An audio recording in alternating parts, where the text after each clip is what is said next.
దేవునికి మహిమ కలుగును గాక. ప్రభువు పేరట మీ అందరికీ వందనాలు, శుభాలు. మరణాత బాగున్నారా? మీ అందరూ బాగున్నారని తలంచుచు మన ప్రభువును రక్షకుడైన యేసుక్రీస్తు యొక్క దివ్యమైన నామమున మీ అందరికీ శుభాలు తెలియపరుస్తున్నాం. పిల్లరా, ప్రార్థన చేసుకుందాం. ప్రార్థన. మహోన్నతుడా, సర్వోన్నతుడా, సర్వాధికారమైన దేవానికి స్తోత్రాలు. సమయంలో ప్రభా నీ పాదములు ఎదుట ప్రార్థిస్తుండగా నీ ఆత్మ నడిపింపు, నీ సన్నిధి కాపుదల మాకు అందించి నడిపించి బలపరిచి ఆదరించమని, నిదేన దాసుడి నన్ను నీ ఆత్మతో నింపి బలపరిచి మహిమ పొందమని, నీ లేఖనమును ఆయన ప్రకటించుటకు, నీ లేఖనము బయలుపరచుటకు తండ్రి నీ దాసుడి నేను లేఖనమును చేతపట్టి నీ ఎదుట నీ బిడలి ఎదుటకు చేరి ఉన్నాను. చేరి నన్ను నా తలంపులు నా ఆలోచన మరుగు చేసి నీ తలంపులు నీ ఆలోచనతో సిద్ధపరిచి నడిపించమని క్రీస్తు నామమున అడుగుచున్నాను పరమ తండ్రి, ఆమేన్. మన తండ్రి అయిన దేవుని సన్నిధి సదా తోడుగా ఉండి ముందుకు నడిపించును గాక, ఆమేన్. ప్రభునందు ప్రియా దేవుని బిడ్డలారా, ఉదయ కాలంలో కొన్ని మాటలు మనం చదువుకున్నాం. అలాగే ఈవినింగ్ కాలంలో కూడా దేవుని వాక్యం నిమిత్తము కొన్ని మాటలు మనం చదువుతున్నప్పుడు దేవుడు ఏ రకంగా మనం మాట్లాడుచున్నారో మనం గమనించగలిగి ఉండాలి. ఎందుకు ప్రభు మనకు ఈ రకమైన విషయాలతో మాట్లాడుచున్నారు అంటే, క్రీస్తు నిమిత్తము మన బలహీనతలలోనూ ఇక్కడ అనేకమైన విషయాలు కనబడుతున్నాయి. అయితే ఈరోజు పాఠంలో ప్రభు మాట్లాడుతున్న మాటలని మనం గమనించినప్పుడు ఇక్కడ 14వ అధ్యాయము మనం 13వ వచనం కానీ చదువుతున్నప్పుడు, అన్యాయమును క్షమించుచు ఇదిగో ఈ 3వసారి నీ వద్దకు వచ్చుటకు సిద్ధముగా ఉన్నాను. వచ్చినప్పుడు మీకు భారముగా ఉండను, మీ సొత్తును కాను, మిమ్మల్ని కోరుచున్నాను. పిల్లలు తల్లిదండ్రుల కొరకు కాదు, తల్లిదండ్రులే పిల్లల కొరకు ఆస్తి కూర్చునే తగినది కదా. అంటే ప్రియులారా, ఈరోజు పాఠము సమకూర్చుకొనుట అంటే, తల్లిదండ్రులు ఇక్కడ పౌలు గారు చెప్తున్న మాటలు ఎలా ఉన్నాయంటే అనేక రకాలుగా ఉన్నాయి. అయితే ఇక్కడ కొన్ని విషయాలు మనం చదివి తర్వాత మీకు వివరణిస్తాను. 15వ వచనంలో కూడా, నాకు కలిగి ఉన్నది యావత్తును మీ ఆత్మల కొరకే బహు సంతోషముగా వ్యయపరచదని, నన్నును నేను వ్యయపరచుకున్న నేను మిమ్మలను ఎంతగా ప్రేమించుతున్నానో అంత తక్కువగా మీరు నన్ను ప్రేమించుదరు. ఇక్కడ ప్రియులారా, యేసు ప్రభు 2 రకాలుగా పౌలు గారు చెప్తున్నారు. ఇక్కడ 2 భాగాలు. ఒకటి, ఆస్తి తల్లిదండ్రులకు పిల్లలు సమకూర్చరు. తల్లిదండ్రులే పిల్లలకు ఆస్తి సమకూరుస్తారు కదా. అంటే పిల్లలు తల్లిదండ్రుల కొరకు ఎదురు చూడరు కానీ తల్లిదండ్రులు పిల్లల కొరకు ఎదురు చూస్తారు కదా. అవును, అంటే పరలోకమైన దేవుడు తన పిల్లలైన మన కొరకు ఎదురు చూస్తున్నాడు అనేది ఇక్కడ మాట్లాడుతున్న పౌలు గారు. అలాగే రెండోది కూడా ఎలాగుందంటే, ఆత్మ సంబంధమైన క్రియలుగా పౌలు గారు మాట్లాడుతున్నారు. ఏమని మాట్లాడుతున్నారు ఇక్కడ అంటే, మనం గమనించినప్పుడు, నన్నును నేను వ్యయపరచుకును, నేను మిమ్మల్ని ఎంతగా ప్రేమించుచున్నానో అంత తక్కువగా మీరు నన్ను ప్రేమించురా. అంటే ఇక్కడ ఏమంటున్నాడు చూడండి, ప్రభు ఎంతవరకు మనల్ని ప్రేమిస్తాడు అంటే, నేను ఎక్కువగా ప్రేమిస్తున్నాను కానీ మీరు నన్ను తక్కువగా ప్రేమించుస్తున్నారా, నేను ఎంత ప్రేమిస్తున్నా అంత నన్ను ప్రేమించరా అనే విషయాలు ప్రభు మాట్లాడే. సమకూర్చుకున్నట్టు అంటే ఏంటి అంటే, ప్రియులారా, దేవుని ఆత్మను ఈ లోకంలో మనము ఏ రకమైన ఆదరణ ఆస్తులు అంతస్తులు కాదండి. దేవుడు ఏమని కోరుకుంటున్నాడు మనుషుల పట్ల అంటే, వారిని పరలోక రాజ్యములో ఆయన యొద్దకు చేర్చుకు. అందుకే మనము సమకూర్చుకునుట. దేనిని సమకూర్చుకోవాలంటే ఆత్మను సమకూర్చుకోవాలి, దేవుని సన్నిధిని సమకూర్చుకోవాలి. ఈ లోకంలో మనుషులుగా మనం జీవించుతున్నామంటే, మనుషులు, నేను ఒక వీడియో చూశాను, కొత్తగా ఏ వచ్చింది కాబట్టి కొత్త ఆలోచనతో పెడుతున్నారు. నిజమే కదా. చూడు, ఒక వ్యక్తి అంటున్నాడు, మనుషులు కాల్చివేసినా కప్పెట్టేసినా మనుషులు బూడిద చేసినా గాని ఆ బూడిద కూడా వెళ్ళి నీటిలో గాని లేకపోతే మట్టిలో గాని కలుస్తుంది కదా. దేవుడు మట్టిని తీసుకుని మనిషిని తయారు చేసిన బూడిదలోంచి మనిషిని తీలేడా? అన్యులైన వారు చాలా మంది మాకు సాంప్రదాయం అండి, మేము ఇలా కాల్ చేయాలండి అనుకుంటారు. పిల్లలు కాల్చినా పూడ్చిపెట్టినా కొన్ని రకాలు కరోనా టైంలో అయితే క్రైస్తవులు కూడా పూడ్చిపెట్టే స్థలము లేక, అంటే ఒక స్థలమును ఏర్పరచుకుంటారు. ఆ స్థలం భూమంతా స్థలం ఉంది, ఎక్కడైనా మనుషులు పూడ్చిపెట్టవచ్చు. శ్మశానము వాడికి స్థలం అని ఒక స్థలం ఏర్పరచు, ఆ స్థలము ఖాళీ లేకటం వల్ల ఏం చేశారు, చాలా మందిని ఇలాగే బూడిద చేసేసారు. లేదా కరెంటు పెట్టడం, ఆవురు చేసేయటం, అసలు బూడిదే కొంచెంగా రావటం, ఈ రకంగా. అయితే దేవుని బిడ్డలారా, ఆవురి గాలిలో ఆత్మ రూపంలో కలిసినప్పటికీ దేవుడు ప్రతి దానిని ప్రకృతిలోంచి మనిషిని సృష్టించాడు కదా.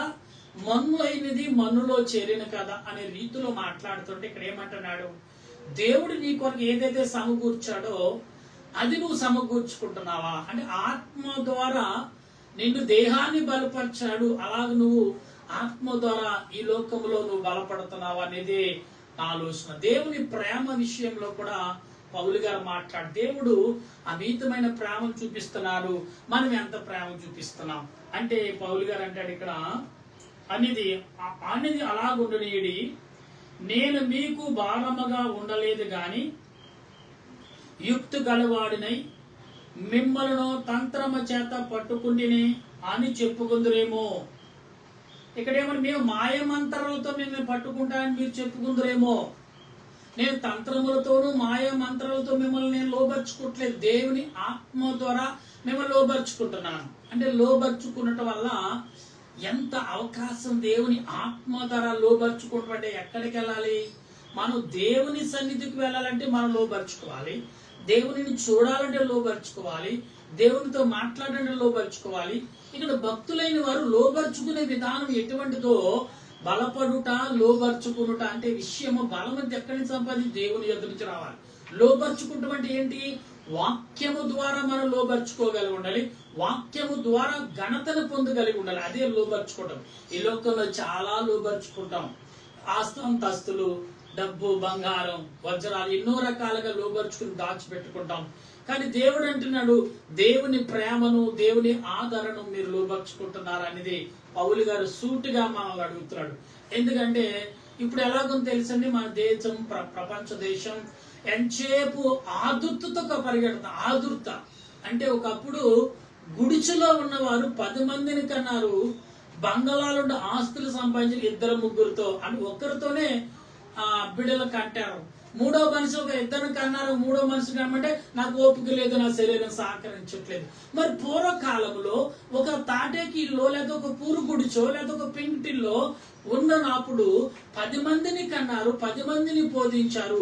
అప్పుడు గవర్నమెంట్ ఉద్యోగాలు లేవు, అప్పుడు ఏమైనా పెద్ద భూస్వాములు కాదు, ధనవంతులే కాదు, ఓ మాదిరిగా చిన్న చిన్న తాటేకింట్లో ఉన్న వాళ్ళు కూడా 6-7 కని వారికి ఆత్మీయ జ్ఞానము, వారికి కలిగిన జ్ఞానముతో పెంచారు, పెద్ద చేశారు. కానీ ఇప్పుడు ఆస్తులు కలిగి ఉండి, ఉద్యోగాలు కలిగి ఉండి, డబ్బు కలిగి ఉండ ఆనాడు బ్రతుకు కంటే ఈనాడు బ్రతుకు ఇంకా దిగజారిపోతున్న పరిస్థితులు. బంగళాలో జీవిస్తున్నాం, మంచి విస్తారమైన ఇల్లు కట్టుకున్నా గానీ ప్రశాంతంగా నిద్రలో జారలేని. ఎందుకంటే అప్పులు కనపడుతున్నాయి మనకి, ఏమంటే ఒత్తిడి కనపడుతుంది మనకి. అయ్యో రేపు పొద్దున వస్తాడు, నెల కళ్ళు మూసి తెరిచే లోపల నెల వచ్చేస్తుంది, వడ్డీకి వస్తాడేమో, అరే అప్పులు వాడు మనకి ఇచ్చిన వాడు వస్తాడేమో, ఏం సమాధానం చెప్పాలి, ఆదాయం చూస్తే లేదు, ఆదాయం గండు పడుతుంది, పరిస్థితులు లేవు. అంటే లోబర్చుకుంటాం, దేని లోబడ్డాం. పూర్వకాలము ఏదో ఆ పూటకు లోబర్చుకుని జీవించారు, వారికి ఏ బాధలు లేవు, హాయిగా తిన్నారు, పండుకున్నారు, పొద్దున్న లేసరి ఆదా ప్రకారంగా పిల్లలతో పాటు పనులకును వెళ్ళేవారు. అందరూ ఇంటెల్ల పాతి పనిచేసేవారు. ఇప్పుడు పని చేస్తున్నారు. అప్పుడు రూపాయి విలువ ఇప్పుడు ₹1,00,000 విలువతో మారిపోయింది. అప్పుడు రూపాయి ఎంతో, ఇప్పుడు ₹1,00,000 అంతగా మారింది. ఇప్పుడు 1,00,000 సంపాదించిన ఆనాడు రూపాయికి ఉన్న విలువ కూడా ఈనాడు లేదు. అంటే దేవుని ప్రేమను ఏ రకంగా మనం తిరస్కరిస్తాం. అప్పుడు ఏదైతే ప్రేమ చూపించాడు దేవుడు, ఇప్పుడు అదే ప్రేమ. కానీ ఇప్పుడు టెక్నాలజీ పెరిగింది, దేవుడిని ఎవరికి వాళ్ళు స్వయంగా ఎలా ప్రార్థించాలో నేర్చుకున్నాం. పూర్వకాలం పెద్దగా బోధకులకు తప్ప చాలా మందికి ప్రార్థన చేయడం రాదు. కానీ ఇప్పుడు దేవుని ప్రేమ ఏంటో తెలుసుకున్నాం. దేవుని వాక్యం ఏంటో తెలుసుకున్నాం, దేవునితో ఎలా మాట్లాడాలో తెలుసుకున్నాం, దేవుని ఎలా లోబర్చుకోవాలో తెలుసుకున్నాం, దేవుని శక్తిని ఎలా సంపాదించుకోవాలో తెలుసుకున్నాం.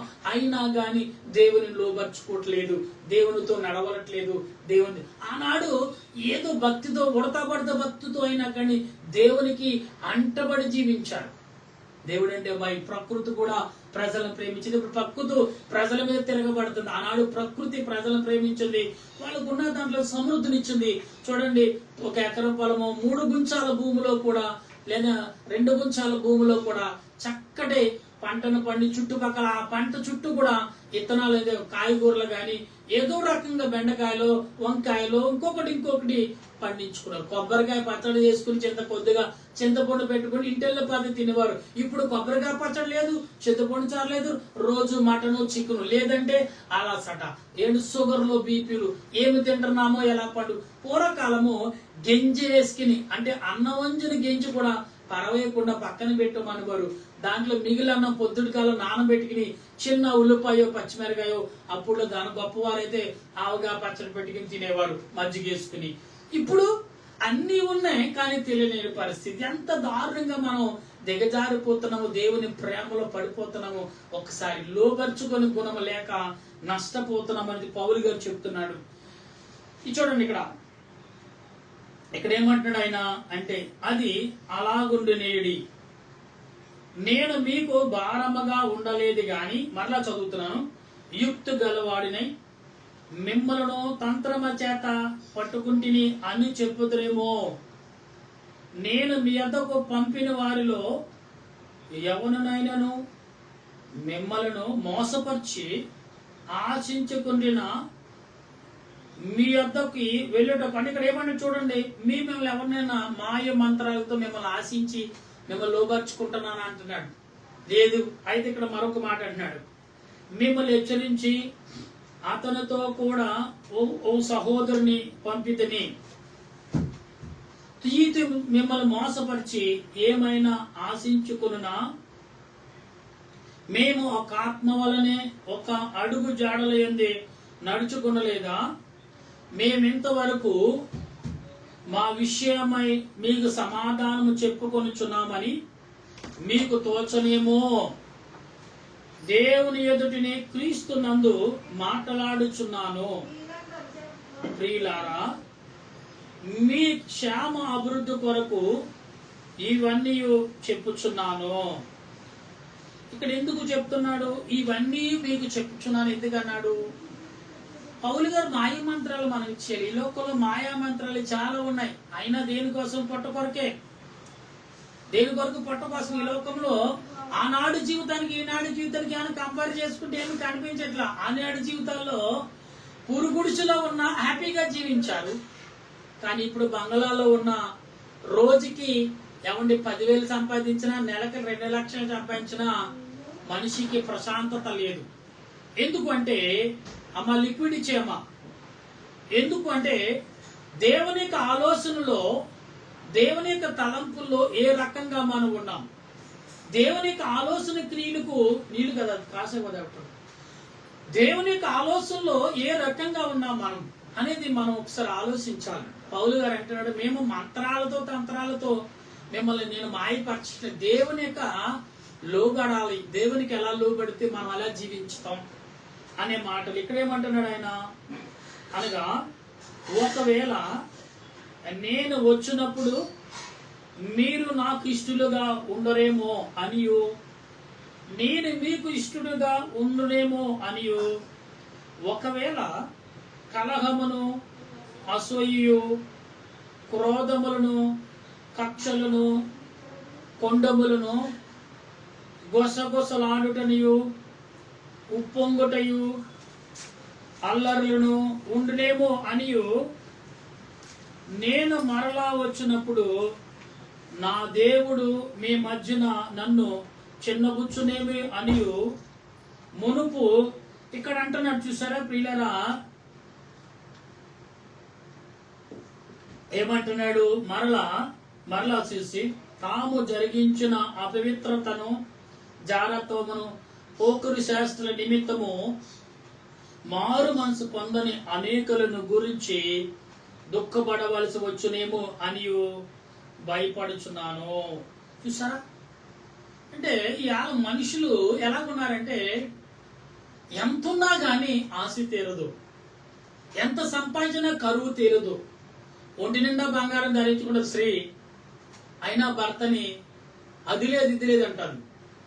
కడుపు నిండా భోజనం తింటది, నా భర్త చేసుకున్నాను మరి నాకు ఆనందమే లేదంటది. సమృద్ధిని కలిగిస్తాడు భర్త, ఇంకా కొదువుగా మాట్లాడుతుంది. ఏంటంటే నన్ను అక్కడ తీసుకెళ్ళేది ఇక్కడ అంటే లేని కోరికలు సాతానుగాడు పుట్టిస్తాడు. భార్య భర్తల మధ్యన చిచ్చు పెడతాడు. ఆనాడు చిచ్చులు లేవండి. ఈనాడు మంచాలు పెద్దగా ఉన్నాయి, మనసులు దూరం అవుతున్నాయి. ఆనాడు మంచాలు ఇరుగ్గా ఉన్నాయి, మనసులు దూరం అవ్వలేదు. ఆ రోజు 10 మంది కన్నా 10 మంది ఒకే ఇంట్లో ఉన్న అరుగుల మీద ఒకరు, ఆ అరుగు మీద ఉంటే పెద్ద అరుగులు ఉండేవి. కొన్ని భార్య భర్త లోపల పడుకుంటే అరుగు మీద అందరూ వరుసగా పడుకునేవారు. ఎండాకాలం వస్తే వాకట్లోనే సాపలు వేసుకుని పడుకునే మడత మంచాలు సాపలు వేసుకుని పడుకునేవారు. అంటే పొద్దున్న లగ్గానే కల్లాపు వేసుకునేవారు, ముగ్గులే పెట్టుకునేవారు, ఎవరి పనులు వారు చేసుకుంటుండేవారు. పిల్లలకి ప్రత్యేకత, పెద్దవాళ్ళకి ప్రత్యేకత, ఎవరికి వాళ్ళు. అంటే రాత్రికాలం వచ్చినప్పటికీ ఒకరు దగ్గున ఒకరు తుమ్మిన పక్క వాళ్ళకి తెలిసి ఏంట్రా బలహీనకున్నావు, అరే ఏంటి ఇలాగుందని పొద్దున్నే లేచి కషాయ కాయటము ఇలాంటివి జరిగి. ఇప్పుడు అలా కాదు. పిల్లలు ఒక చోట, భర్త ఒక చోట, భార్య భర్తలు మరొక చోట, బంధుమిత్రులు మరొక చోట. వారు డోర్లు వేసుకుని లోపల ఏం చేస్తున్నారో తెలియని పరిస్థితి. విశాలమైన జీవితము, విషాదమైన బ్రతుకులు. విశాలమైన జీవితంలో విషాదమైన బ్రతుకులు మనము కలిగి ఉన్నామంటే ఎంత దౌర్భాగ్యస్థితి. ఇక్కడ అదే పౌలు గారు మీరు అలాంటి బ్రతుకులు ఉన్నారేమో. ప్రభువులో బతుకోకుండా ఎంత జీవించినా ప్రయోజనం లేదు అబ్బాయి అన్నాడు. ఆ భక్తుడు ఎందుకు ఆ మాటలు అన్నాడంటే నువ్వు ఎలాగ మరణించిన దేవుడి దగ్గరికి నిన్ను సమకూర్చుకుంటాడని 2వ రాకడలో. నిజంగా నీకు తెలుసో తెలియక యాక్సిడెంట్ లో చాలా మంది క్రైస్తవులైనా చూడండి సజీవ దాహం అయిపోతున్నారు, బూడిదైపోతున్నారు యాక్సిడెంట్ రూపంలో. ఒక కరెంటు ఫైరింగ్ అవుట్ అక్కడ రాలేక ప్రాణాలు అరిచేతులు పెట్టుకుని బాధ సాతానుగాడు బంధించి చంపేసినప్పుడు బూడిదైపోతున్నారు. అలాంటి వారిని కూడా దేవుడు నిజంగా ఎంతో భక్తిపరంగా ఉంటారు. కానీ ప్రియులారా ఒక్కొక్కసారి తెలియకుండా సాతానుగాడు తెలియకుండా ఆయన పిల్లలైన వారిని సాతానుగాడు ఏం చేత మట్టు పెట్టినప్పుడు దేవుడు అన్నాడు భూమి ఆకాశము నీరు గాలి మీ దగ్గరున్న ఆత్మలను నా యొద్దకు పంపించండి అని ప్రభు పిలుపునిస్తే వాళ్ళందరూ కూడా భూమిలో ఉన్న వారిని, నీటిలో ఉన్న వారిని, గాలిలో ఉన్న వారి, ప్రకృతిలో ఆత్మలు, ఇవిడున్న ఆత్మలన్నీ కూడా దేవుని యొద్దకు వెళ్ళటానికి పౌలు గారు చెప్తున్న మాట. అందుకే దేవునిని లోబరుచుకునుడి, దేవునితో లోబడి జీవించండి, దేవుని మాటలకు లోబడండి, దేవుని క్రియలకు లోబడి బ్రతకటానికి ప్రయత్నం చేయండి. అంతేగాని బ్రతుకులు ఏమున్నా ఇవాళ చూస్తే ప్రియులారా రేపుడు వరకు మనం ఉంటామో లేదో తెలియదు, కానీ మనం 100 ఏళ్ల జీవితాల కోసం బ్యాలెన్స్ చూసుకుంటున్నాం. మంచిదే, చూసుకోవచ్చు, నష్టం. ఆనాడు పూర్వకాలంలో గవర్నమెంట్ ఉద్యోగస్తుడి కంటే కూలి పని చేసుకునేవాడే ప్రశాంతంగా జీవించేవాడు. గవర్నమెంట్ పేరుకే గవర్నమెంట్ జీతం, కానీ వాడికి వచ్చేది అప్పట్లో పూర్వకాలం 15,000, 1,500 లేదా 2,000 రూపాయలు వస్తే మరి సావుకారు దగ్గరికి వెళ్ళి కిరాణా పట్టి నెల పొడుగున అయ్యా ఇవ్వండి ఇక జీతం రాలేదని ఒక నెల జీతాన్ని బ్రతిమాలు తెచ్చుకోవాల్సిన పరిస్థితి. అదే కూలి పని చేసుకున్నవాడు, పొలం పని చేసుకున్నాడు, బ్రతిమాలు అక్కల ఏ రోజుకు ఆ రోజు లేదు, వారానికి ఒకసారైనా తెచ్చి పెట్టుకున్న పొలం వెళ్తే కొబ్బరికాయో ఏదో ఒకటి, చేపలు కూడా కొనక్కర్లేకుండా పొలంలో ఆ యొక్క కాలువల్లో పట్టుకుని చక్కగా సమృద్ధి బ్రతుకున్న చేపలు తినేవారు. ఇప్పుడు చేపలు తినాలన్నా కాయగూరలు తినాలన్నా ఎప్పుడో కోస్తారు, ఏం పండిస్తున్నారు, ఏం వేస్తున్నారు, ఐసులో వేసిన చేపలు తింటున్నాం. ప్రతిదీ దాచబడిని తింటున్నాం తప్ప మరి విలువైనది తినలేని పరిస్థితి. అందుకే రోగాలు కూడా అలాగే వస్తున్నాయి. నా ప్రియ దేవుని బిడ్డలారా, మనం చాలా మంది నీటిలో ఆక్సిజన్ పెట్టి పెంచుతున్నారు చేపల్ని, పట్టుకొచ్చి ప్రజలు సిటీలో అందుబాటు చేస్తున్నారు. అవైనా కొనుక్కుంటారని వీటికి కూడా లేవు. ఎందుకంటే మనుషులు ఏ రకంగా ఆశపడుతున్నారు వాటిని కూడా అలాగే పెంచుతున్నారు. ఈనాడు మన జీవితాలు ఎలా మారిపోని అనేది పౌలు గారు చెప్తున్నాడు. దేవుని ఎదుట ఎలా నడవాలో పౌలు గారు చెప్తున్నారు. ఈ లోకము ఎలాగుందో పౌలు గారు చెప్తున్నాడు. ఆనాడు కాలం ఈనాడు కాలం ఒకే రకంగా ఉంది, మనుషుల్లోనే మార్పు.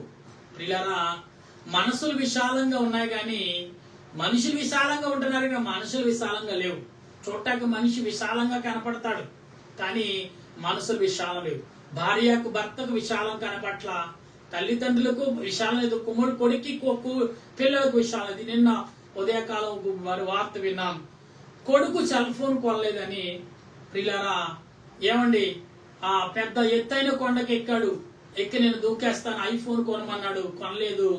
కొడుకుని కాపాడదాం అనుకున్నాడు, కుమారుడి దగ్గరికి వెళ్ళి రారా అని చేపట్టుకుంటే ఆ కుమారుడు వెనక్కి ఎరగబడ్డాడు, తండ్రిని కూడా ఇడ్చులాక్కుపోయాడు. ఎత్తైన స్థలమును సుమారు 4,000 అడుగులంట ఆ కొండ, కింద పడిపోయి చనిపోయారు తండ్రి కొడుకు భర్త చనిపోయిన భార్య కూడా చూసి ఆమెకు దూకేసింది. ముగ్గురు కూడా కేవలం ఒక సెల్ ఫోన్ కోసము చనిపోయారు. రేపు పొద్దున మీకు ఉదయకాలం లేకపోతే మీకు ఆల్రెడీ వార్తల్లో వచ్చి ఉంటాయి. అంటే ఎలాగున్నారంటే ఒక వస్తువు కోసము దేవుడిచ్చిన రూపాన్ని, దేవుడిచ్చిన అద్భుతమైన జీవితాన్ని చేతులారా పాడు చేసుకుంటున్నాం. సహోదరులారా, స్నేహితులారా, యవనస్తులారా, మీ జీవితాలు దేని కొరకు లోపడుతున్నాయి? సాతాను గాడు చూసారు ఎంత భయంకరమైన మరణాన్ని వాళ్ళకి కనిపించారు. ఆ ప్రజలందరూ చూసి అక్కడ పోలీస్ శాఖ వారు ఉన్నారంట, చాలా మనుషులే ఉన్నారు. సరే, ఎవరి మాట వినట్లు సుమారు 2-3 గంటల కుర్రాన్ని బతిమాలన, లేదు నేను దూకేస్తాను, నాకు ఫోన్ ఇస్తే నేను వస్తాను అన్నాడు. ఒరే నాన్న, మన పరిస్థితి బాగాలేదురా, కొంటాను రారు అని చేయి పట్టుకుని లాగుతారు అనుకున్నాడంట. ఆ కుమారుడు బరువుగా ఉన్నాడేమో, ఆ తండ్రి బ్యాగుతో పాటు లాగుతాడు. ఆ వీడియోలు కనబడుతున్నాయి, ఎలా పడిపోయాడని వీడియో తీశారు అక్కడ. అంటే గవర్నమెంట్ వారు, పోలీసు వారు దానికోసం రికార్డ్ చేసుకుని అలా రికార్డ్ చేశారండి. పిల్లరా, జీవితం ఎలాగైపోయింది చూసారా? మానవ యొక్క బ్రతుకు ఎంత దారుణంగా జారిపోతుందో మనం గమనించలేకపోతున్నాం. ఇప్పటికైనా గమనించి ఆయన సన్నిధిలో ఆయన లోపరుచుకునే మనసును పరిశుద్ధాత్మ దేవుడు మనందరకు అందించును గాక. ఆమె ప్రార్థన చేద్దాం. ప్రేమగల మా రాజా, నీ కొందనాలు, రక్షణకర్తవైన మా ప్రభా, నీ స్తోత్రాలు చెల్లిస్తూ ఈ సమయంలో ప్రార్థిస్తుండగా నీ ఆత్మ నడిపి నీ సన్నిధి కాపుదల మాకు అందించి బలపరిచి నడిపించి ఆదరించి ఆయుధపరచమని, నీ సన్నిధి కాపుదల, నీ ఆలోచన క్రియలు మా అందరకు దయచేయమని, నీ ఆలోచనతో మమ్మల్ని సిద్ధపరచమని, వాక్యంతో మమ్మల్ని కట్టమని, దేవా నీ ఆలోచన చేత మమ్మల్ని ఆదరించి ఆయుధపరిచి నీ సన్నిధిలో మమ్మల్ని సిద్ధపరిచి నడిపించమని, ఈ రాత్రి కాలంలో ప్రభా నీ బిడ్డలు ఎందరైతే సాయంకాలం కూడా ఉదయకాల విశ్రాంతిలో ప్రార్థన అనేక చోట్ల ప్రార్థనకు వెళ్ళి నీ వాక్యాలు విని వారి హృదయాలను లోపరుచుకున్న వారు అనేకులు, అందరి మీద నీ ఆత్మను కుమరించండి. ఏ ఇంటిలో విషాదం ఉందో, ఏ ఇంటిలో బాధ ఉందో, చింతుందో, చివుకుందో మాకు తెలియదు ప్రభా. అది నీ చిత్తం ఏమైందో అది నెరవేర్చండి, బలపరచండి. ఈనాడు ప్రజలందరూ కూడా అయోమయంగా బ్రతుకును సాగిస్తూ పరుగులెడుతున్నారు ప్రభా. వారందరికీ నీ సన్నిధి కాపుదల తోడుగా ఉంచి బలపరిచి నడిపించమని, ఆత్మరూపుడు రక్షణకర్త అయిన యేసు క్రీస్తు యొక్క దివ్యమైన నామములో అడుగుచు బ్రతిమాలుచు తండ్రి నీ కొందనాలు చెల్లిస్తూ నీ సన్నిధి కాపుదల నాకును అందించి బలపరచమని, మా ప్రభును రక్షకుడైన త్రియేక దేవుని నామములు అడుగుచు బ్రతిమాలుచు ప్రార్థన చేస్తున్నాను మా పరమ తండ్రి. ఆమేన్. పరలోక మా పరమ తండ్రి, నామను పరిశుద్ధపరచునుగాక, నీ రాజ్యం వచ్చునుగాక, నీ చిత్తం పరలోకమందు నెరవేరినట్లు భూమి మీద నెరవేరిన గాక. మౌనముకు దయచేయండి. అట్లా ప్రార్థన చేసిన వారిని క్షమించిన ప్రకారం మా ప్రార్థన క్షమించండి. శోధన గారికి తప్పించుకు రాజ్యం, శక్తి, మహిమ నిరంతరం అవుతాయి. ఆమేన్. యేసరత్న విజయం అపాదులు, ప్రవేశరత్న విజయం అపాదులు, సంపూర్ణ విజయం అపాదుగంత నాశనం. హల్లెలూయా, హల్లెలూయా. స్తోత్రం, స్తోత్రం, స్తోత్రం. ఆమేన్, ఆమేన్. మన తండ్రి అయిన దేవుని ప్రేమ, త్రియేక దేవుని కృప, పరిశుద్ధాత్మిక అన్యోన్య జీవితం ఇప్పుడు ఎల్లప్పుడు సదా తోడుగా ఉండైన రాకడకు సిద్ధపరచును గాక. ఆమేన్, ఆమేన్, ఆమేన్. మీ అందరికీ వందనాలు. మరణాతా.